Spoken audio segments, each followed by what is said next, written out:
بسم اللہ الرحمن الرحیم الحمد للہ الذی نور قلوب العارفین بنور معرفتہ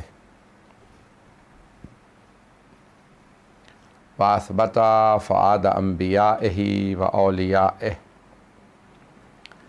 بقصص الانبیاء والمرسلین واکمل ایمان المسلمین والمؤمنین بولایت علی امیر المؤمنین علیہ السلام۔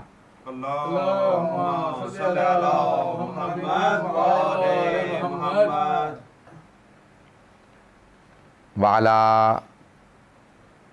اشرف الانبیاء و خیر خلقہ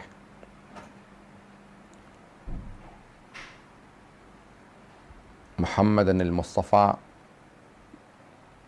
وعلی وصیہ و امینہ علی امیر المؤمنین وصی رسول رب العالمین وعلی اوصیائہ لا سیما بقیۃ اللہ فی الارضین روحی و ارواح العالمین لتراب مقدمہ الفدا واللعنۃ الدائمۃ علی اعدائہم اجمعین من الآن الی قیام یوم الدین۔ اما بعد فقد قال اللہ الحکیم فی کتابہ الکریم بسم اللہ الرحمن الرحیم ادعونی استجب لکم صدق اللہ العلی العظیم۔ صلوات۔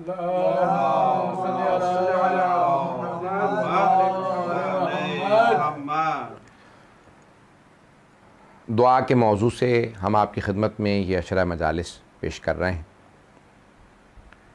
یہ آپ کے ایسٹ لندن کے امام بارگاہوں نے اس کا اہتمام کیا۔ محرم کی مجالس ہماری زندگیوں کے اندر ایک روحانیت پیدا کرتی ہیں، اور پورے سال ہم دنیا داری میں جتنے بھی دین سے دور ہو جائیں، محرم ہمیں دوبارہ دیندار بنا دیتا ہے۔ ہمارے ایمان کا گراف اس میں اتار چڑھاؤ رہتا ہے، لیکن ماہ رمضان میں اور پھر خصوصاً محرم میں یہ اپنے عروج پہ آ جاتا ہے۔ جب انسان کے جیسے موبائل فون کی بیٹری ڈیڈ ہو جاتی ہے، اسے چارج کرنے کی ضرورت ہوتی ہے، آپ اسے چارجر پہ لگا دیتے ہیں، اسی طرح سے روح کی بھی بیٹری ڈاؤن ہو جاتی ہے، اور محرم میں یہ بیٹری چارج ہوتی ہے۔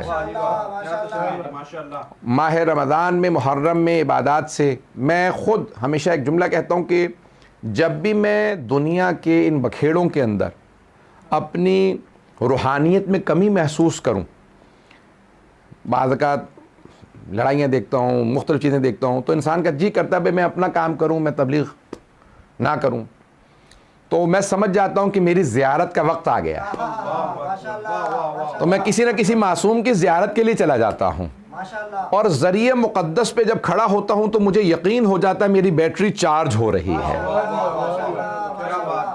ہم ایسی ہستیوں کے ماننے والے ہیں کہ جو ہماری بیٹریاں چارج کر دیتی ہیں، کہ اسی لیے بہت سی روایات میں ہے کہ 3 سال مسلسل یا 4 سال مسلسل حسین ابن علی کی زیارت کو ترک نہ کرو۔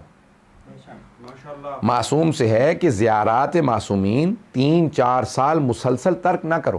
واجب نہیں ہے زیارت، حج بھی زندگی میں ایک مرتبہ واجب ہے، زیارت واجب نہیں ہے، مستحب ہے، لیکن معصوم فرماتے ہیں مسلسل 3-4 سال تک زیارتیں نہ چھوڑو، ترک نہ کرو۔ کہا مولا کیوں جب واجب بھی نہیں ہے؟ کہا کیونکہ ایمان میں کمی آ جاتی ہے جو زیارت سے پوری ہوتی ہے۔ زندگیوں میں زیارت سے ہی ہمارے ایمان کی کمی پوری ہوتی ہے، اور بہت سے لوگ کہتے ہیں کہ میں کیا کروں کہ میرے جو ہے وہ ایمان میں اضافہ ہو جائے، تو میں کہتا ہوں کچھ نہ کیجئے، اگر وہاں نہ بھی جا سکیں تو یہاں سے زیارت پڑھیے۔ اس زیارت کی اب سمجھ میں آیا یہ ہر شب جمعہ حسین ابن علی کی زیارت کیوں مستحب ہے۔ ان زیارات کے پڑھنے کا ایک خاص اثر ہے، ان زیارات کے پڑھنے سے انسان کے ایمان میں اضافہ ہوتا ہے۔ اور دعا جو موضوع ہے انشاءاللہ اس عنوان سے پیش کر رہا ہوں کہ آج اگر آپ غور فرمائیں تو یہ دعا کے مختلف مراحل ہیں، اور دعاؤں کے مختلف مجموعے ہمارے درمیان میں موجود ہیں۔ اور مرحوم آیت اللہ شیخ محمد تقی بہجت کہا کرتے تھے، کسی نے پوچھا کہ آقا دو ان کے زندگی سے میں آپ کو پہلو پیش کرنا چاہتا ہوں, دونوں قابل غور ہیں. بسم اللہ بسم اللہ. ایک عراقی ایک مرتبہ مشہد زیارت کے لیے آئے ہوئے تھے, عالم دین تھے, طالب علم تھے. تو کہنے لگے وہ آغا بہجت کی عادت تھی, وہ گرمیوں کی چھٹیوں میں مشہد چلے جاتے تھے, اور وہیں پہ ان کی عادت تھی, وہ پوری زندگی کہتے تھے جب سے نجف گیا ہوں تو ہر روز صبح زیارت عاشورہ حرم میں ہی پڑھی ہے, زیارت عاشورہ حرم میں. جب نجف میں پڑھتا تھا تو حرم امیر المومنین میں, کربلا چلا جاتا تھا تو حرم امام حسین میں, کسی اور معصوم کے جاتا ہوں تو وہاں, اور جب میں ہوتا ہوں تو حرم معصومہ میں, مشہد چلا جاؤں تو حرم امام رضا علیہ السلام. تو انہوں نے ایک عادت بنا رکھی تھی. تو ایک طالب علم کہنے لگے آقا میں عرفان کی منازل طے کرنا چاہتا ہوں, مجھے کوئی عرفان کی کتاب بتا دیجیے. انہوں نے سوچا پتہ نہیں کوئی عرفان کی کتاب بتائیں گے, بھئی یہ کتاب پڑھنے لگو, یہ کرو تو آسان ہو جائے گا. میں عرفان کے منازل طے, علم عرفان جو جانتے ہیں, کہا آقا کون سی عرفان کی کتاب پڑھوں؟ تو کہنے لگے توضیح المسائل لے لو. کہنے لگے آقا توضیح المسائل کی بات نہیں کر رہا ہوں, عرفان, علم عرفان میں جانا چاہتا ہوں, یہ تو فقہ کی کتاب ہے, مجھے عرفان کی کتاب چاہیے. کہا نہیں, توضیح المسائل ہی عرفان کی کتاب ہے. تو وہ سمجھا کہ شاید یہ دھوکے میں کہہ گئے ہیں یا انہوں نے میری بات کو سمجھا نہیں ہے, میں عرب ہوں, یہ ایرانی ہے, تو یہ کہیں فارسی میں مجھے کہنا چاہیے تھا. کہا آقا نہیں, عرفان کی کتاب چاہیے, فقہ کی نہیں. کہا اس سے بڑی عرفان کی کتاب اور کون سی نہیں ہوگی بھئی, اس سے بڑی کون سی کتاب ہوگی؟ کہا کیوں؟ کہا اس میں سارے حرام بھی لکھے ہیں, واجب بھی. عرفان نام ہی حرام سے بچنے اور واجب کے ادا کرنے کا ہے. عرفان کچھ اور نہیں ہے, تمہاری جانماز ہی کا نام عرفان ہے. پتہ نہیں بات پہنچی یا نہیں پہنچی. تمہاری جانماز کا نام عرفان ہے. یہ نہ تصور کرو کہ میں پتہ نہیں کوئی بہت بڑی عبادت کروں گا, بہت بڑا عارف بن جاؤں گا. اسی جانماز کا نام عرفان ہے. عبادتیں کرتے رہو, عارف بن جاؤ گے. ہم لوگ بعض کا سوچتے ہیں میں کوئی بہت بڑا کام کروں. میں نے یہ آبزرو کیا ہے, وہ افراد جو تمام ساری زندگی سوچتے ہیں میں کوئی بہت بڑا کام کروں گا, اسے کبھی توفیق ہی نہیں ہوتی.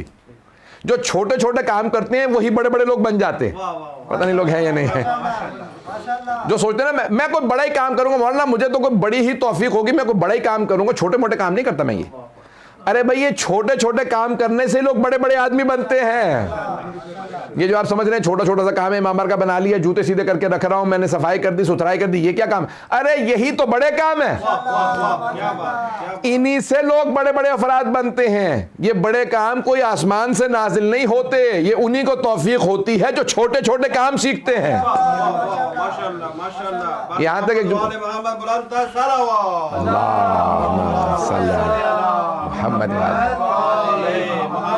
بات واضح ہو رہی ہے ذہن گرام.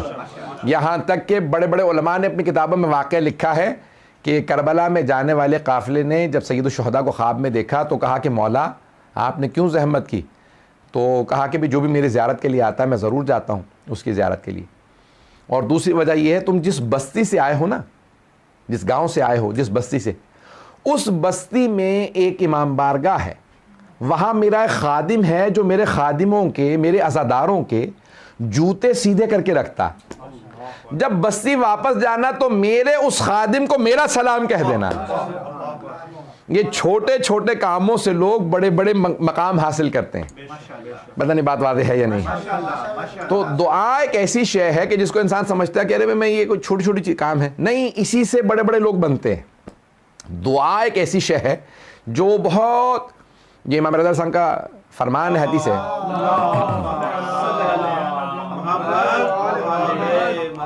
بھائی توجہ تو ہے نا لوگوں کی. امام رضا صاحب فرماتے ہیں علیکم بصلاح الانبیاء, تم سب پہ لازم و ضروری ہے کہ انبیاء کا اسلحہ پاس رکھا کرو. تو اب ان کے ماننے والے کیا کہ مولا انبیاء کا اسلحہ کیا ہے؟ ان کا پتہ نہیں, تلوار ہے, نیزہ رکھیں, چھری رکھا کریں پاس میں, کوئی مثال کے طور پہ نیزہ رکھیں ہمیشہ, کو تیر کمان رکھیں. انبیاء کا اسلحہ کیا؟ کہا مولا وما صلاح الانبیاء, قیلا وما صلاح الانبیاء, انبیاء کا اسلحہ کون سی چیز ہے؟ امام نے کہا الدعا. انبیاء کے اسلحے کا نام ہے دعا. انبیاء, بھئی دیکھیں, انسان جس چیز سے بھی چاہے مدد لے لے, اللہ سے بڑی کوئی شے نہیں ہے. بجائے اس کے کہ آپ دشمن پہ تلوار اٹھائیں, نیزہ اٹھائیں, کمان اٹھائیں, کئی لوگ مجھ سے کہتے ہیں مولانا بھی بہت سے اس آدمی نے آپ کو یہ نقصان پہنچایا، آپ نے اس کو بدلہ ہی نہیں لیا. میں نے کہا میں نے اپنا بدلہ خدا پہ چھوڑ دیا. وَهُوَ أَحْسَبُ الْحَاسِبِينَ، وہ سب سے بڑا احتساب کرنے والا، جو میں تصور بھی نہیں کر سکتا اللہ وہ سزا دے گا. تو اللہ سے بڑا کون حساب کتاب کرنے والا ہے؟ اللہ سے بڑا بدلہ کون لے گا؟ جو ہم سوچ بھی نہیں سکتے اللہ وہ بدلے لیا کرتا ہے. اس لیے لوگوں سے بدلے نہ لیں، اللہ پہ چھوڑ دیں، وہ بہتر جانتا ہے اسے کس سے کیا بدلہ لینا ہے. بات پہنچ رہی ہے؟ قیلا مصلح الانبیاء، سوال کیا گیا مولا یہ انبیاء کا اسلحہ کیا ہے؟ قال الدعاء، انبیاء کے اسلحے کا نام دعا ہے. تو ہمیشہ پاس رکھیں دعا، یعنی انسان کی ہمیشہ زبان پہ دعا رہے. نہ جانے کون سا وقت استجابت دعا کا وقت ہو، قبولیت دعا کا وقت ہو. ہر 24 گھنٹے میں ایک ایسا وقت ضرور آتا ہے جب دعا قبول ہوتی ہے. ذرا غور کیجئے گا. ایک ہمارے دوست کہنے لگے کہ مولانا، میں نے کہا کیا بات، اچانک آپ کا موڈ آف ہو گیا؟ کہا بس میں نے ابھی آپ کے ساتھ بیٹھا تھا، کہا پروردگار حلیم آ جائے کہیں سے. تو کہنے لگے حلیم وہ ایک صاحب لے آئے. تو کہنے لگے اتنا غصہ اپنے اوپر آ رہا ہے کہ اتنی چھوٹی چیز مانگی. یہ استجابت دعا کا وقت تھا، وہ جو آپ اکثر کہتے رہتے ہیں کہ ایک 24 گھنٹے میں ضرور دعا کے مستجاب قبولیت کا وقت ہوتا ہے. کاش میں نے کوئی صحیح چیز ہی مانگ لی ہوتی، تبرک تو مجھے پتہ ہی تھا مل جائے گا. پتہ نہیں لوگ ہیں یا نہیں ہے.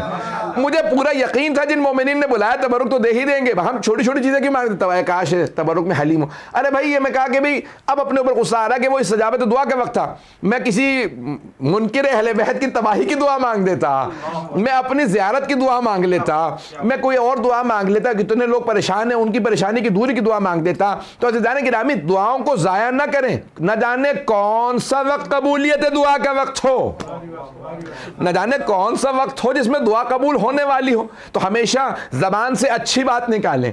تو ایک اور جگہ پہ ہمارے کچھ عزیز رشتہ دار مجھے کہنے لگے بھئی ہم کئی مرتبہ آپ سے متعلق ڈسکس کر رہے تھے، کہیں گے جب بھی آپ آتے ہیں تو کہتے ہیں انشاءاللہ یہ ہو جائے گا، وہ کام ہو جاتا ہے. تو کہا کہ بھئی ہم، اور کئی مرتبہ شروع میں جب آپ کہتے تھے یہ کہاں ہو سکتا ہے، یہ کام ہو ہی نہیں سکتا، اتنا مشکل، ہمارے کہاں سے اتنی حیثیت ہے، یہ کیسے ہم مکان لے لیں گے. وہ میرے کزن ہیں، مجھے مکان دیکھیں، کہیں گے یہ مکان دیکھیں. میں نے کہا انشاءاللہ تعالیٰ آپ یہ لے لیں گے. سال بعد جب میں گیا تو ان کی بیوی کہنے لگی ہم نے وہی مکان لے لیا. تو میں آپ کے بھائی سے یہی کہہ رہی تھی کہ مولانا کہہ گئے تھے لے لیں گے تو وہ ہو گیا. میں نے کہا یاد رکھیں میں نے ایک اصول بنایا، ہمیشہ مثبت بات کہ انشاءاللہ ہو جائے گا. جب آپ ہمیشہ اللہ سے اچھی توقع رکھیں گے تو اچھا ہی ہوگا. 5ویں امام کا فرمان ہے جو آدمی خدا سے جیسی توقع رکھے گا اللہ ویسا ہی اس کے ساتھ کرے گا. اللہ اکبر، نعرہ رسالت یا رسول اللہ، نعرہ حیدری، حیدری، حیدری، محمد وعلى محمد بلندتر صلوات. اللہم صلی صلی علی محمد وعلی محمد. وعجل. اور فرمایا آپ نے 5ویں امام فرماتے ہیں جو اللہ سے جیسی توقع رکھے گا. کہا کہ مولا کیا خدا میرا گناہ معاف کر دے گا؟ مولا نے کہا اگر تم یہ تصور کرو گے نا کہ ہاں خدا معاف کر دے گا تو کر دے گا. پتہ نہیں لوگ ہیں یا نہیں. لیکن اگر تم خود ہی فیصلہ کرو نہیں میرا گناہ تو اتنا بڑا اللہ معاف نہیں کر سکتا، تو جیسا تم نے سوچا ویسا ہی ہوگا. پتہ نہیں لوگ ہیں یا نہیں. جیسا اللہ سے توقع رکھو گے ویسا ہی ہوگا. یہ کبھی مت کہو کہ میرا گناہ اتنا بڑا ہے کہ اللہ معاف نہیں کر سکتا. یہ کہو میرا گناہ جتنا بھی بڑا ہو اللہ کی رحمت میرے گناہ سے زیادہ بڑی ہے. وَرَحْمَتِي وَسِعَتْ كُلَّ شَيْءٍ، اور میری رحمت ہر چیز سے وسیع تر ہے. مولا امیر المومنین دعا کمیل میں فرماتے ہیں اللہم انی اسألک برحمتک التی وسعت کل شیء، پروردگارا میں تجھ سے تیری رحمت کے صدقے میں مانگتا ہوں جو ہر چیز سے وسیع تر ہے، جو ہر چیز سے وسیع تر ہے. اللہ کی رحمت نے ہر چیز کو آ لیا. تو اس لیے ہمیشہ مثبت بات کریں، پازیٹیو بات کریں. بہرحال یہ میں نعرہ حیدری، تو بعض کا پرسنل ایکسپیرینس لیے پیش کر دیتا ہوں تاکہ بات کا سمجھانا آسان ہو جاتا ہے. تو عزیزان گرامی ہمیشہ اللہ سے اچھی توقع رکھیں. یہ دعائیں جو ہیں وہ انسان کی زندگی کے اندر بہت اچھا پہلو رکھتی ہیں.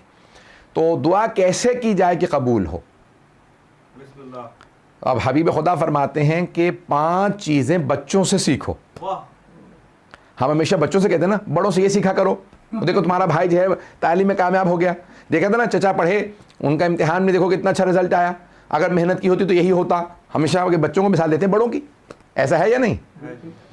لیکن حبیب خدا فرما رہے ہیں کہ نہیں، 5 چیزیں بچوں سے سیکھو، 5 چیزیں بچوں سے سیکھو، یعنی بڑوں سے کہہ رہے ہیں کہ یہ بچوں میں بہتر ہوتی ہیں۔ آئیے ذرا غور کیجئے گا۔ بسم اللہ۔ پہلے چیز پیغمبر فرماتے ہیں درگزر کرنا، معاف کرنا بچوں سے سیکھو۔ واہ واہ واہ واہ، کیا بات ہے، کیا بات ہے۔ یہاں لڑتے ہیں، وہاں صلح کر لیتے ہیں۔ بے شک۔ ماں باپ کی لڑائی ہو جاتی ہے، ابھی تمہارے بچے نے میرے بچے کو مارا تھا، ماں باپ لڑ رہے ہیں، بچے پھر دوبارہ باہر کھیل رہے ہیں۔ بالکل ایسے۔ ایسا ہوتا ہے یا نہیں؟ بے شک۔ بچے بالکل دل میں بات رکھتے ہیں، کینہ نہیں ہوتا۔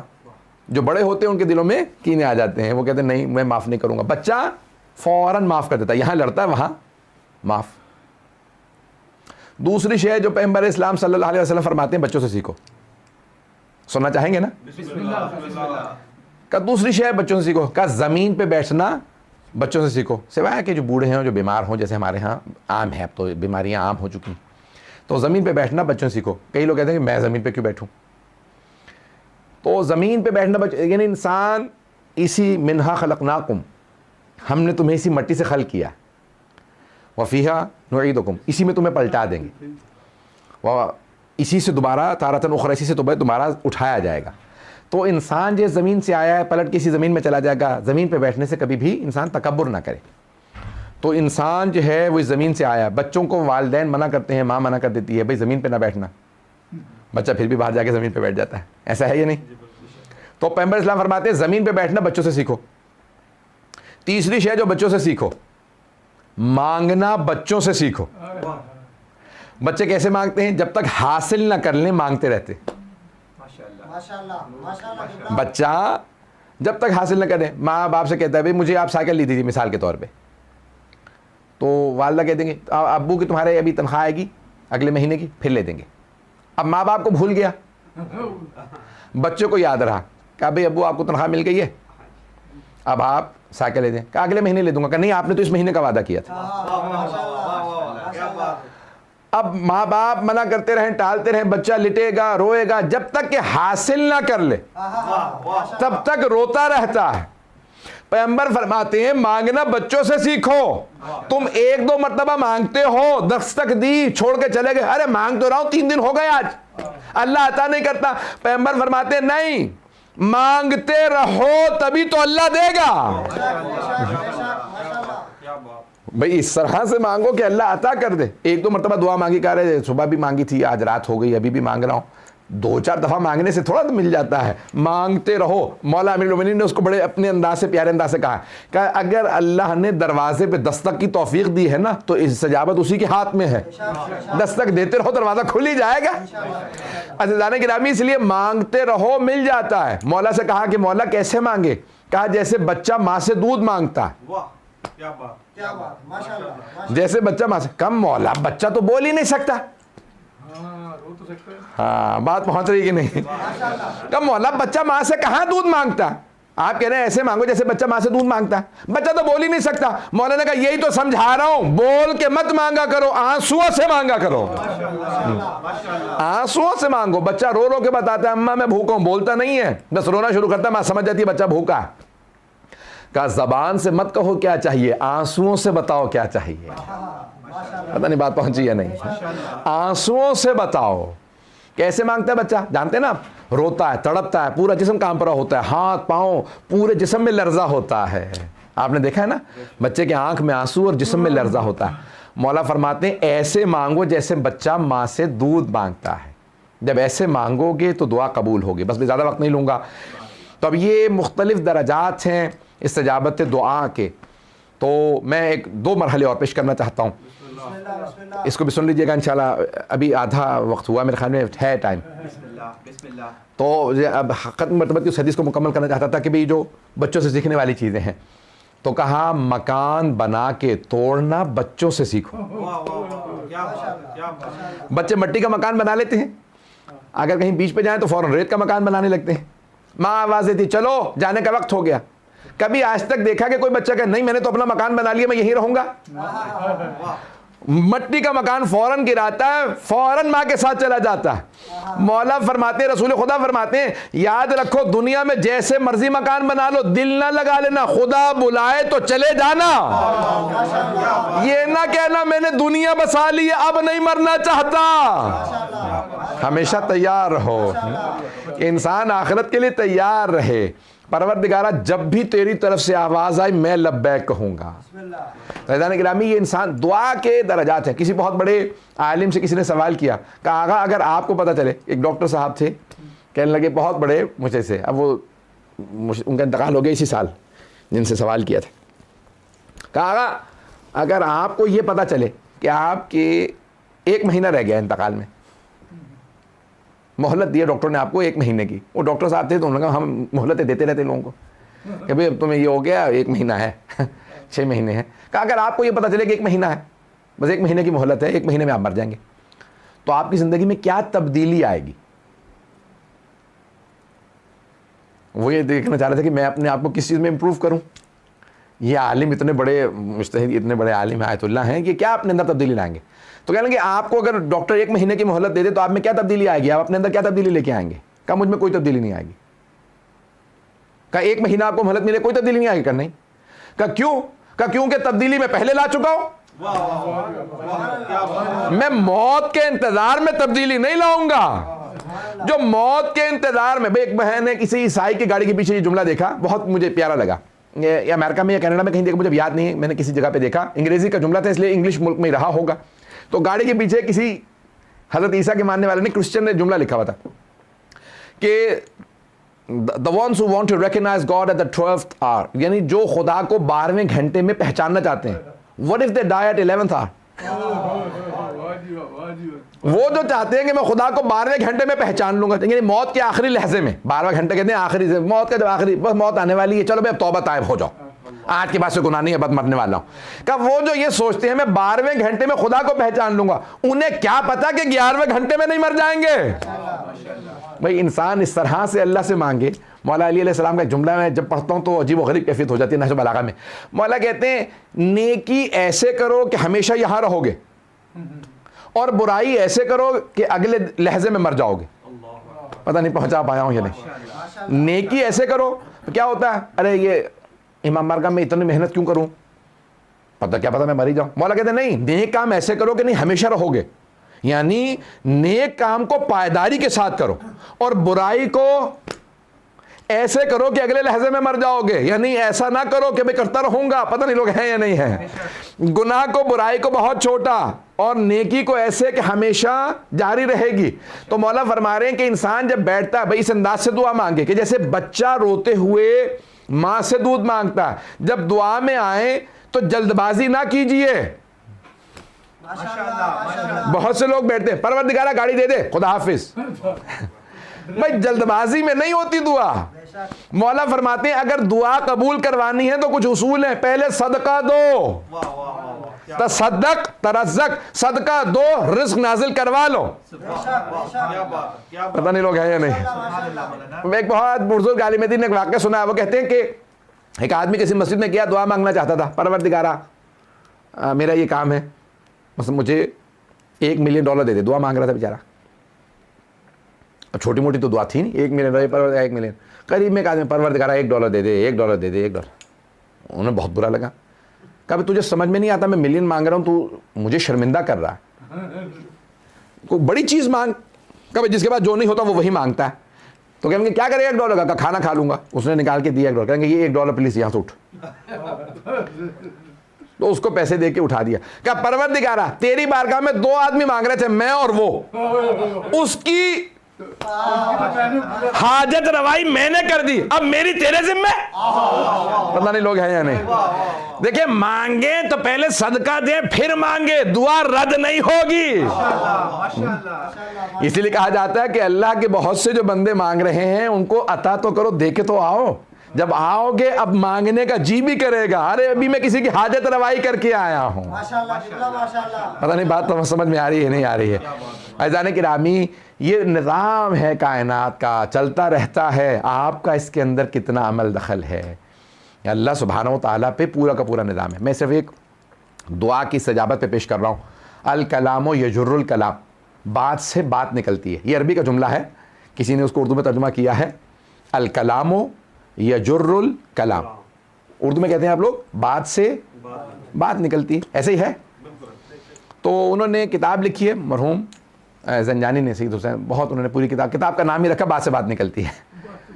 تو عربی میں کتاب لکھی, تو کہنے لگے نیو یارک میں آپ کو پتہ ہے 50-60 میں اسکائی اسکریپرز کا بڑا شوق چڑھا کہ اونچی اونچی بلڈنگیں بنیں گی, تو بنانے لگے, بہت اونچی اونچی بلڈنگیں بنانے. شروع کے اندر ان کو پتہ نہیں تھا کہ لوگ کھڑکی کھول کے بعد چھلانگ لگا دیں گے, خودکشی کر لیں گے, تو ڈپریس ہو جاتے ہیں تو خودکشی کر لیتے ہیں. تو ایک آدمی نے کہا کہ بھئی میں بہت ڈپریس ہوں تو مجھے خودکشی کر لینی چاہیے. اس نے کہا کیا کروں کہ لوگ بچا نہ لیں. کہہ لگے میں زہر کھا کے چھلانگ لگا دیتا ہوں, زہر کھا کے, زہر سے نہ مرا تو اتنی اونچی بلڈنگ سے گر کے مر جاؤں گا. بات پہنچ رہی ہے. خودکشی کے اس نے دو بہت سوچ سمجھ کے اس نے کہا بھی چھلانگ لگاؤں گا, وہاں سے گروں گا, سیدھا نیچے گر کے سر پھٹے گا, مر جاؤں گا. نہیں تو زہر تو کھا ہی لیا. تو اس نے جلدی سے پوری بوتل زہر کی پی اور ونڈو کھول کے فوراً چھلانگ لگا دی. جیسی چھلانگ لگائی تو تاروں میں پھنس گیا اور اس کے جو ہے الٹا لٹکا, قے ہو گئی, سارا زہر نکل گیا. وہ ایمرجنسی سروس آئی, انہوں نے اس کو اتار لیا. کہا کیا کر رہے تھے؟ کہا خودکشی کی کوشش کر رہا تھا, زہر پی لیا تھا, زہر بھی نکل گیا, قے ہو گئی گھبراہٹ کے اندر, اور مرا بھی نہیں. تو کہا کہ کس نتیجے پہ پہنچے ہو؟ کہا اس نتیجے پہ پہنچا ہوں کہ کوئی اور ہے جو ہمارے فیصلوں پہ ہم سے زیادہ قدرت رکھتا ہے. پتہ نہیں لوگ ہیں یا نہیں ہیں. بھئی نہج البلاغہ میں مولا نے فرمایا میں نے لوگوں کے ٹوٹتے ہوئے ارادوں سے خدا کو پہچانا ہے. نعرہ حیدری, عرفت اللہ بفضل اللہم صلی علی محمد وآلہ. اور فرمایا آپ نے عرفت اللہ بفسخ العزائم. بہت سے لوگ کہتے ہیں میں نے اپنے ٹوٹتے ہوئے, نہیں, مولا نے یہ نہیں کہا عزائمی, میں نے نہیں, یہ نہیں کہا کہ اپنے ٹوٹتے ہوئے ارادوں سے خدا کو پہچانا. ارے وہ امام ہی کیا امام جس کے اپنے ارادے ٹوٹ رہے ہوں, وہ حجت خدا کیسا جس کے اپنے ارادوں میں ثبات نہ ہو. تو مولا نے یہ نہیں کہا کہ میں نے اپنے ٹوٹنے, کہا کہ میں نے ارادوں کے ٹوٹنے سے, لوگوں کے ارادوں کے ٹوٹنے سے خدا کو پہچانا ہے. کہ لوگ ارادے کرتے ہیں, خدا کہتا ہے تمہارے ہاتھ میں سب کچھ نہیں ہے, کوئی خدا بھی ہے. بات پہنچ رہی ہے. تو یعنی گرامی, اس لیے دعا میں انسان جب بھی بیٹھے تو اس طرح سے بیٹھے کہ بھئی استجابت اس کے ہاتھ میں ہے, قبولیت کا درجہ اس کے پاس ہے, مانگنا میرا کام ہے. اب انسان اللہ کے اوپر چھوڑ دے, علیکم بالسعی ولیس علیکم بالنجح. جناب امیر کا بڑا عجیب و غریب فرمان ہے غرر الحکم کے اندر, بس بھی 5 منٹ رہ گئے, اس کے بعد میں انشاءاللہ مسائل پہ آ جاؤں گا. تو مولا فرماتے ہیں کہ علیکم بالسعی ولیس علیکم بالنجح, تمہارا کام ہے کوشش کرنا, کامیابی اللہ کے ہاتھ میں ہے. ماشاءاللہ, بہت بڑی حدیث ہے, سونے کے پانی سے لکھی جائے. مولا فرماتے ہیں تمہارا کام ہے کوشش, علیکم بالسعی, کوشش کرنا تمہارا کام, ولیس علیکم بالنجح, کامیابی حاصل کرنا تمہارا کام نہیں ہے. میں نے کوشش کی, کامیابی اللہ کے ہاتھ میں ہے, وہ کامیابی دے نہ دے. اگر انسان کوشش کر لے تو کہہ سکتا ہے پروردگارہ میں نے کوشش کی تھی, مصلحت تیری کہ تو نے کامیابی نہیں دی. اب آپ دعا مانگیں تو قبول نہ کرے تو پھر کہیے گا جب مانگا ہی نہیں تو گلا کیسا. بہت سے لوگ گلے کرتے رہتے ہیں مجھے یہ میری شاید نہیں ملی, وہ بھئی آپ نے مانگا تھا, مانگا ہے تو پھر اللہ سے کہیں نا پروردگارہ تو نے نہیں دیا. اور بہت سے لوگ کہتے ہیں میں تو 100 دفعہ مانگ چکا ہوں, میں تو 200 دفعہ مانگ چکا ہوں. مانگ لیا لیکن اس کے اندر مصلحت اللہ ہی کے ہاتھ میں فیصلہ ہے کہ مصلحت ہے یا نہیں ہے. تب انسان بعض اوقات ایسی چیزیں مانگ لیتا ہے جو اس کے لیے نقصان دہ ہوتی ہے. میں ایک دعا کی مثال دینا چاہوں گا, بسم اللہ, بسم اللہ, ٹائم ابھی ہے, تھوڑا سا ہے. ایک صحابی رسول تھے صلی اللہ علیہ وسلم, ان کا نام تھا ثعلبہ. ویسے تو گیدڑ کو کہا جاتا ہے لیکن عربوں میں جانوروں پہ نام رکھنے کا رواج عام, مثلا اونٹ پہ بھی نام رکھ لیں گے, شیر پہ بھی مختلف نام ہے شیر کے, اسد ہے, حیدر ہے, سب مختلف نام رکھتے ہیں. مختلف جانوروں پہ نام رکھنا ایک عام رواج ہے عربوں میں. تو بہت غریب فقیر نادار تھے صحابی رسول, نام تھا ثعلبہ. اب غریب تھے تو جیسے کوئی صدقہ لے کے آتا, یا رسول اللہ صدقہ لے کے آیا, تو کہا یہ میرے غریب صحابی انہیں کھلا دو. یا رسول اللہ یہ لے کے آتے ان کو دے دو بیچارہ. سب کچھ پہلے ثعلبہ کو, یہ غریب آدمی ہے اس کو پہلے دے دو. کچھ بھی آیا پیغمبر کے لیے, یا رسول خدا آپ کے لیے کھانا لایا تھا, ثعلبہ کو پہلے کھلا دو.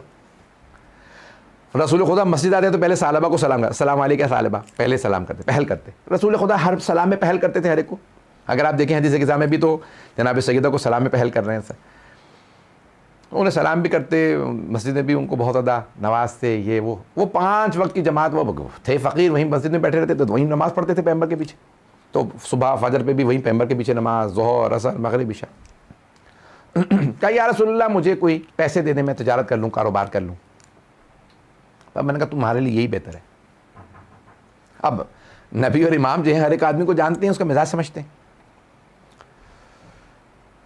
تو کہا بھائی ثعلبہ تم یہی بہتر, یہی ٹھیک ہے. کیا نہیں یا رسول اللہ میں کو کاروبار, بہت زیادہ انسسٹ کیا. اب پیغمبر سمجھا رہے ہیں, اب کئی لوگوں کو سمجھ میں نہیں آتا. کہ نہیں یا رسول اللہ مجھے آپ کچھ کاروبار کروا دیں. پیغمبر نے کہا ٹھیک ہے, یہ میرے 2 درہم, 2 چاندی کے سکے دیے. 2 درہم, دینار سونے کا سکہ, درہم چاندی کا. تو پیغمبر نے 2 درہم دیے, 2 چاندی کے سکے. کہا اس سے کاروبار شروع کرو. انہوں نے جا کے 1 درہم سے ایک بکری خرید لی اور 1 درہم سے کلہاڑی. اب جنگلات میں جاتے, لکڑیاں کاٹتے, بیچتے خشک لکڑیاں, اور وہ جو بکری لی تھی اس کا دودھ بیچنے لگے. لکڑیاں بیچیں گے, ایک دوسری بکری لے لی. بکریوں نے بچے دے دی, 4 ہو گئی, اور بکری کرتے بکریاں لیتے چلے گئے. اچھا خاصا ان کا کام چلنے لگا, کاروبار بڑھ گیا. آپ کی زبان میں ٹیک آف ہو. اب وہ انہوں نے مدینے سے باہر اپنا بہت بڑا فارم بنا لی. اب ایسا ایسا کیا ہوا, نماز جماعت چھوٹنے لگی. کبھی فجر میں آتے, کبھی نہیں آتے. ظہر چھوڑی دی, وہیں پہ پڑھ لیتے تھے. نبی اور امام کے زمانے میں نماز جمعہ واجب ہے. بسم اللہ. اب وہ واجب, نماز جماعت مستحب ہے. وہ دور تھے کہ میں بزنس کی وجہ سے نہیں آ سکتا, انہوں نے جمعہ بھی چھوڑنا شروع کر دیا. کبھی جمعے میں آتے, کبھی نہ آتے. اب ان کی بکریاں سب جب فری چر رہی ہیں, مفت گھاس چرتی ہیں نا, تو پھر زکوٰۃ واجب ہو جاتی ہے. بھائی اتنی بکریاں ہیں, اب ان کے پاس ماشاءاللہ اچھی خاصی بکریاں ہو گئی, بہت زیادہ ریوڑ بن گیا. رسول خدا صلی اللہ علیہ وسلم نے ایک صحابی سے کہا بھی جاؤ جا کے ثعلبہ سے کو زکوٰۃ ادا کرے, زکوٰۃ واجب ہے, میرے دین میں زکوٰۃ واجب ہے. کہا ثعلبہ, رسول خدا صلی اللہ علیہ وسلم نے بھیجا کہ زکوٰۃ ادا کرو. کہا میں اپنے پیسوں میں سے محمد کو کیوں دوں؟ رسول اللہ نے کہا, نام لیا, کہ محمد کو کیوں دوں؟ میرے پیسے میں کیوں دوں زکوٰۃ؟ یہ نہیں. اچھا کئی مرتبہ ایسا ہوتا ہے کہ کوئی بات بری کہتا ہے نا, جب تک کوئی آپ کو بتائے نا تو آپ کو تو پتہ نہیں, سنا نہیں تھا. اچھا پیغمبر اسلام تو جانتے بھی ہیں, دیکھ بھی رہے ہیں. ان صحابہ نے بھی آ کے انہی الفاظ کے ساتھ پیغمبر کو کہا, وہ تو یوں کہہ رہے تھے. پیغمبر کو بہت دل شکنی ہوئی. کاروبار میں نے شروع کرایا, کھانا پلانا میرا, سب کچھ اس کو زکوٰۃ واجب ہے میرا ماننے والا, اور میں خود تو اپنے لیے تو نہیں مانگ رہا, کہہ رہا ہوں کہ ناداروں کو, غریبوں کو دے. خود بھی اس وقت سے گزرا. اب رسول اسلام نے کہا یا علی, آپ جا کے ثعلبہ سے میرے 2 درہم لے آئیے. اب جناب امیر سے کہا, جناب امیر کا ثعلبہ, رسول خدا کہتے ہیں میرے 2 درہم واپس کرو. ہاتھ پہ رکھو, میں اٹھاؤں گا. مانگ نہیں رہا, پتہ نہیں لوگ ہیں یا نہیں, ہاتھ نہیں پھیلایا. پیغمبر نے جب دے رہے تھے نا تو برکت آ رہی تھی. کہا کہ یا علی وہ جو میری برکت ہے واپس لائیے. پتہ نہیں لوگ ہیں یا نہیں ہیں. تو جناب امیر نے کہا وہ 2 درہم. کہا میرے پاس بڑا پیسہ, محمد کے 2 درہم واپس. جیسے ہی وہ 2 درہم دیے, بکریاں مرنے لگی, وبا پھیلی, ساری بکریاں مر گئی. پتہ نہیں لوگ ہیں یا نہیں. فصلیں اجڑ گئیں, ان کے جو باغات تھے سب اجڑ گئے. دوبارہ فقیر ہو کے مسجد نبوی کے باہر آ گئے. اب جیسے ہی پیغمبر کو آتا دیکھا, خود اٹھے, کہا السلام علیکم یا رسول اللہ. پیغمبر اسلام ان کو جواب دیے بغیر چلے گئے. کہا یا رسول اللہ میں آپ کو سلام کروں, آپ جواب نہیں دیتے. کہا تیرا ایمان ضائع ہو چکا ہے, مسلمان کے سلام کا جواب واجب ہے. تو جب میری رسالہ سے, قرآن کی آیت ہے, نبی کو ایسے نہ پکارو جیسے ایک دوسرے کو پکارتے ہو. تو میرا نام لینے لگا تھا. جب اب سب کچھ ضائع ہو گیا, اس وقت تیرا ایمان باقی تھا, میں نے تجھے بتایا تھا. ایسا نہ کرنا کہ اتنا. بعض افراد کو جب چیزیں مل جاتی ہیں, اللہ نہیں دے رہا ہوتا, ان کا ایمان محفوظ رہتا ہے. کچھ کو مل جاتی ہیں تو ایمان چلا جاتا ہے. پتہ نہیں بات واضح ہوئی یا نہیں. کوئی ایسی شے نہ مانگ لیں کہ ایمان چلا جائے. ہمیشہ ہر چیز جب دولت مانگے تو کہیں پروردگارہ دولت دے لیکن ایمان کے ساتھ, عزت دے لیکن ایمان کے ساتھ, گاڑی دے بنگلہ دے لیکن ایمان کے ساتھ, کبھی ایمان ضائع نہ ہو, ہر شے ملے لیکن ایمان کے ساتھ, ہمیشہ ایمان باقی رہے. کہیں ایسا نہ ہو کہ ایمان ضائع ہو جائے. کئی لوگوں کے پاس دولت آ جاتی ہے لیکن ایمان چلا جاتا ہے. سب سے زیادہ ضروری ہے ایمان. تو ہمیشہ دعا مانگیں, دعا کے اندر ایمان. میں نے تمام کیا, ایک دعا پیش کر دوں. بہت بڑے ایک عالم دین ہے آقا محسن قراتی کے نام سے, وہ کہتے ہیں میں نے 124 علماء سے, مجتہدین سے, بڑے علماء سے, مہاراجوں سے, علماء سے سوال کیا اگر آپ کو ایک دعا کی ضمانت ہو کہ یہ دعا ضرور قبول ہوگی تو کیا مانگیں گے؟ تو کہا سبھی نے ایک ہی جواب دیا, ایمان پہ موت, خاتمہ بالخیر, کہ مجھے موت آئے تو ایمان پہ موت آئے, میں اپنے لیے ایمان پہ موت مانگوں گا. عزیزان گرامی, اور ایک نے کچھ اور کہا لیکن وہ بھی اس کا مفہوم بھی یہی تھا. یعنی انہوں نے شہادت مانگی لیکن اس کا مفہوم یہی تھا کہ ایمان پہ موت, شہادت بغیر ایمان کے تھوڑے نصیب ہوتی ہے. تو یہ ایمان پہ موت بہت بڑی, اس لیے ہمیشہ خاتمہ بالخیر کی دعا ہوتی ہے. آپ نے دیکھا وطولاً فی العمر فی طاعتک, پروردگارہ لمبی زندگی دے لیکن اپنی اطاعت میں, ہمیشہ لمبی زندگی اطاعت خداوندی کے ساتھ. تو دعا ہمارا موضوع میں نے اس لیے کہا کہ دعا کے ساتھ ساتھ انسان اپنے لیے مانگے تو لمبی زندگی مانگے لیکن ایمان کے ساتھ, دولت ہر شے مانگے ایمان کے ساتھ. پروردگارہ تو نے یہ کتنی نعمتیں عطا کی ہیں لیکن ہر نعمت ایمان کے ساتھ ہے. بس 5 منٹ مصائب کے, آج وقت زیادہ میں نے لے لیا. جب واقعہ کربلا بیان کیا جاتا ہے تو کچھ صحابہ رسول کا تذکرہ بہت ضروری ہے. اور ہر سال عشرہ محرم میں ایک صحابی کا ضرور ذکر ہوتا ہے اور ان کا نام ہے حبیب ابن مظاہر. یہ بڑے جلیل القدر ہیں, یہ صحابی رسول بھی ہیں, امیر المؤمنین کے صحابی بھی ہیں, امام حسن کے بھی, امام حسین کے بھی. یہ بڑا رتبہ ان کا. اور مولا سجاد کو بھی دیکھا کربلا میں, امام باقر علیہ السلام کو بھی دیکھا, بہت رتبہ ان کا. حضرت حبیب ابن مظاہر الاسدی, بنی اسد کے سرداروں میں سے تھے. جو قبیلہ ہے نا بنی اسد, اسدی تھے یعنی بنی اسد سے تھے.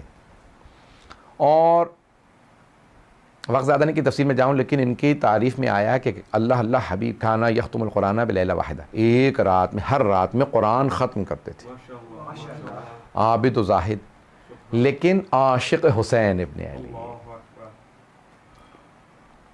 اور ان کے لیے بہت زیادہ روایات ہیں کہ وقت نہیں ہے. بس اس سے بڑی کیا فضیلت ہوگی کہ ان ہستیوں میں سے ہیں جنہیں مولا حسین نے خط لکھ کے بلایا ہے. اس سے بڑا کیا رتبہ ہوگا. دیکھیں آج ہم سب کہتے ہیں زیارت میں کیا پڑھتے ہیں, چھٹے امام کے جملے پڑھتے ہیں, یا لیتنی کنت معک, اے حسین, اے کاش میں آپ کے ساتھ ہوتا. یہی کہتے ہیں نا, اے کاش ہم کربلا میں ہوتے, ہم اپنی جانیں قربان کر دیتے.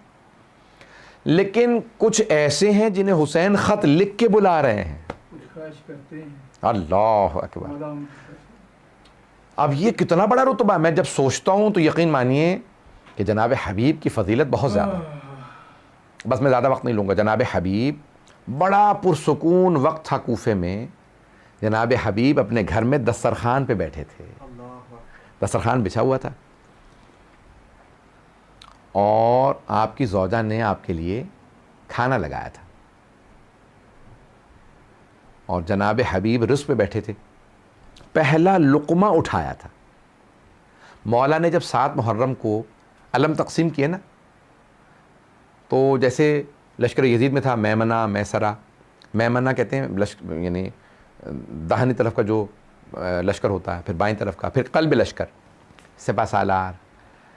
تو جناب سید الشہداء نے کہا کہ سپہ سالار میرے ہوں گے عباس ابن علی. میسرے کا جو علم تھا وہ دیا حضرت زہیر قین کو. کہا یہ علم باقی رہے. تو کہا مولا بڑے لوگ ہیں, بانٹ دیں. کہا نہیں, ایک مہمان آنے والا ہے, میرا ایک مہمان آ رہا ہے جو میرے جد کا بھی صحابی ہے, یہ علم اس کے لیے ہے. مولا کون ہے؟ کہا آنے والا ہے, انتظار کرو. بڑے بڑی دیکھیں کتنا رتبہ ہے کہ مولا علم بھی دے رہے ہیں ان کو. میمنے کا لشکر کا علم جناب حبیب کے ہاتھ میں تھا.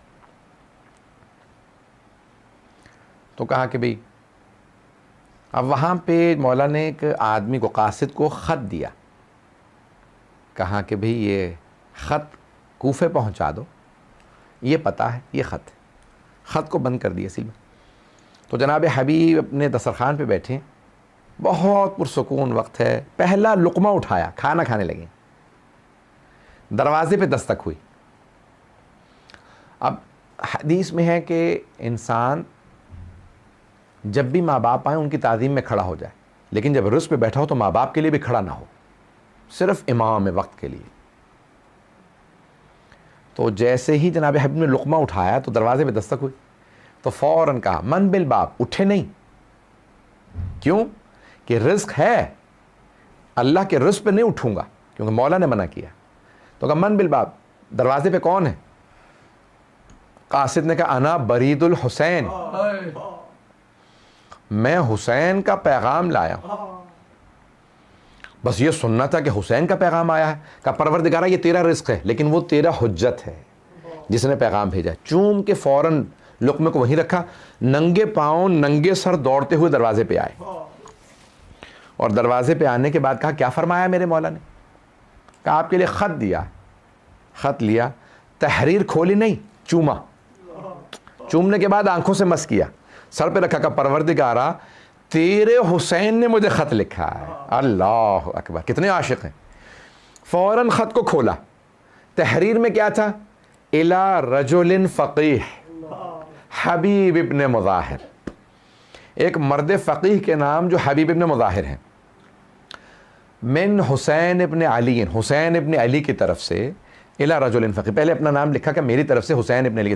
پھر ایک جملہ لکھا کہ اے حبیب آپ ہماری رسول خدا سے قرابت کو جانتے ہیں کہ ہم کتنے قریب ہیں. صرف رشتہ نہیں ہے, میں کتنا قریب ہوں. پھر حبیب میں کربلا میں آ گیا ہوں, اگر آپ نصرت کرنا چاہتے ہیں تو کربلا چلے آئیے. وہ جانتے ہیں آخر میں جملہ کیا لکھا؟ کہ آجلن, کہ حبیب آنے میں دیر نہ کیجیے گا, حبیب جلدی کیجیے گا. بس یہ جملہ پڑھنا تھا, جناب حبیب کے آنسو بہنے لگے. چوما, بار بار مولا حسین کے نام کو چوما. آئے زوجہ نے کہا کیا لکھا ہے زہرا کے بیٹے نے, زہرا کے لال نے کیا لکھا؟ کہا مولا نے کربلا بلایا. کہا پھر حبیب آپ نے کیا فیصلہ کیا؟ تو اب امتحان کیا تاکہ میری زوجہ بھی امتحان میں شریک ہو جائیں, وہ بھی ثواب میں شریک ہو جائیں. تو ایک مرتبہ کہنے لگے سوچ رہا ہوں کربلا جاؤں کہ نہ جاؤں. کہا حبیب زہرا کے لال نے بلایا ہے اور آپ سوچ رہے ہیں. حبیب اگر آپ نے نہیں جانا تو اپنی تلوار مجھے دیجئے, میں کربلا چلی جاؤں گی. کہا کنیز خدا آیا, ہو سکتا ہے مجھے زہرا کا لال بلائے میں نہ جاؤں, حبیب نہ جائے حسین کے بلانے پہ. کہا نہیں میں جاؤں گا. گھر میں غلام تھا, غلام سے کہا کہ غلام کوفے کے حالات اچھے نہیں ہیں, میرا گھوڑا میری سواری لے کے کوفے سے باہر چلے جائیے, میرا انتظار کرو میں آؤں گا. رات گزر لے, جب پہرا ہلکا ہو جائے گا میں نکل جاؤں گا, کیونکہ عبید اللہ بن زیاد نے پہرے بٹھا دیے, کوئی نکل نہیں سکتا. بس بھائی تمام ہو گیا وقت. آئے جناب حبیب, فوراً اپنے گھر سے رخصت کیا, وداع کیا. جیسے گھر سے نکلے تو دیکھا جناب مسلم ابن اوسجہ جو آپ کے کزن تھے, وہ بھی اسدی ہیں, وہ بہت بزرگ تھے, آپ کے سے تھوڑے بڑے تھے, تقریباً 90 برس کے ہیں. کہا کہ مسلم کہاں کیا کر رہے ہیں؟ کہا میں خضاب کرنے جا رہا تھا اور حمام بازار میں تھا, تو کہا جا رہا ہوں نہانے کے لیے. کیا بات ہے اتنے افسردہ؟ کہا حسین کربلا آ گئے ہیں. کہا حبیب آپ کو کیسے معلوم؟ کہ مولا نے مجھے خط لکھا ہے. کہا کہ پھر آپ نے کیا فیصلہ کیا؟ میں فوراً نکلنے والا ہوں. کہ پھر حبیب میرا انتظار کیجئے, میں بھی جانا چاہتا ہوں. جناب مسلم بن اوسجہ بھی نکلے. اب جناب حبیب کے آنے میں تھوڑی تاخیر ہو گئی. غلام کو جب وقت بتایا تھا تو غلام ایک مرتبہ گھوڑے سے کہنے لگا اگر میرے مولا نہ آئے, میرا آقا نہ آیا, تو میں تجھ پہ سوار ہو کے کربلا چلا جاؤں گا, میں جا کے حسین کا دفاع کروں گا. ایک مرتبہ جناب حبیب نے کہیں جملہ سنا, رونے لگے. کہا مولا آپ اتنے غریب ہو گئے ہیں کہ اب کنیز زادے آپ پہ غیرت کھا رہے ہیں. مولا آپ کی اتنی غربت کہ آپ اتنے تنہا ہو گئے. فوراً جناب حبیب اپنے گھوڑے پہ سوار ہوئے. غلام سے کہا جا میں نے تجھے آزاد کیا, تو بھی حسین کا عاشق ہے, میں نے تجھے آزاد کیا. غلام نے کہا نہیں آقا اب مجھے آزاد نہ کیجیے, میں بھی حسین پہ قربان ہونا چاہتا ہوں, مجھے ساتھ لے کے جائیے گا. پھر ایک مرتبہ اپنے غلام کو سوار کیا، کربلا پہنچے، یہاں جناب حسین فوراً جناب سید الشہداء خیمے سے باہر آئے۔ جناب عباس نے کہا مولا کیا بات ہے؟ خیمے سے باہر جناب علی اکبر نے کہا بابا کیا بات ہے؟ کہا میرا مہمان آ رہا ہے۔ جناب زینب کبریٰ نے کہا فضہ ذرا دیکھو تو صحیح کیا بات ہے، میرا بھائی استقبال کے لیے باہر گیا ہے۔ دیکھا جناب حبیب آ رہے ہیں، مولا کے قدموں میں گرے، مولا نے اٹھا کے سینے سے لگایا۔ ایک مرتبہ جناب فضہ سے جناب زینب نے جب پوچھا کہ کون آیا ہے، کہا آپ کے نانا کے صحابی، آپ کے بابا کے صحابی حبیب آئے ہیں۔ کہا جناب زینب نے فضہ ذرا میرے بابا کے، میرے نانا کے، میرے جد کے صحابی کو میرا سلام کہہ دو۔ ایک مرتبہ جناب حبیب نے کہا مولا اتنی غربت آ گئی، بہنوں کو ساتھ لے آئے۔ کہا حبیب بڑی غربت ہے، بس بھی آخری جملہ سن لیجئے، میں نے سارے مصائب تمام کر دیے۔ شب عاشور گزر گئی، جناب سید الشہداء نے ایک مرتبہ اجازت دی، سب کے سب آگے بڑھ رہے ہیں، آگے بڑھ بڑھ کے حملے کرتے ہیں۔ جیسے ہی جناب مسلم بن اوسجا گھوڑے سے گرے، آخری لحظہ تھا، مولا حسین پہنچے، سر اٹھایا جناب مسلم بن اوسجا کا، اپنے زانو پہ رکھا، جناب مسلم کے آنسو بہنے لگے۔ ایک مرتبہ کہا مولا آپ مجھ سے راضی ہیں؟ جناب سید الشہداء نے کہا میں راضی، میرے جد رسول خدا راضی، میرے بابا راضی، میری ماں راضی۔ ایک مرتبہ جناب مسلم ابن اوسجا نے دیکھا کہ حبیب بھی آ گئے، جناب حبیب سے کہا، جناب حبیب نے کہا مسلم اگر مجھے یہ پتا ہوتا نا میں آپ کے پاس زندہ رہوں گا تو میں آپ سے پوچھتا کوئی وصیت تو نہیں ہے؟ جناب مسلم ابن اوسجا نے کہا حبیب آپ پوچھے نہ پوچھے میری ایک وصیت ہے۔ کہا مسلم کیا وصیت ہے؟ کہا اوصی کا بہذا، حبیب حسین کو تنہا نہ چھوڑیے گا، حسین اکیلے رہ گئے۔ جناب حبیب نے کہا مسلم ایسی وصیت کی ضرورت نہیں، ہم جان دے سکتے ہیں، زہرا کے لال کو تنہا نہیں چھوڑ سکتے۔ الا لعنت اللہ علی القوم الظالمین وسیعلم الذین ظلموا ای منقلب ینقلبون۔ پروردگارا تجھے واسطہ اپنے عزت و جلال کا ہم سب کی عاقبت بخیر فرما، ہم سب کو امام زمانہ کا ظہور دیکھنا نصیب فرما، دشمنان اہل بیت کو نیست و نابود فرما، داعش و طالبان کو غارت فرما، پروردگارہ مؤمنین کی حفاظت فرما، بے اولادوں کو اولاد عنایت فرما، اولاد والوں کی اولاد کو نیک و صالح بنا، کرونا وائرس کا خاتمہ فرما، ہمارے مقامات مقدسہ کی حفاظت فرما۔ ربنا تقبل منا انک انت السمیع العلیم بحق محمد وآلہ الطیبین الطاہرین المعصومین۔ ماتم حسین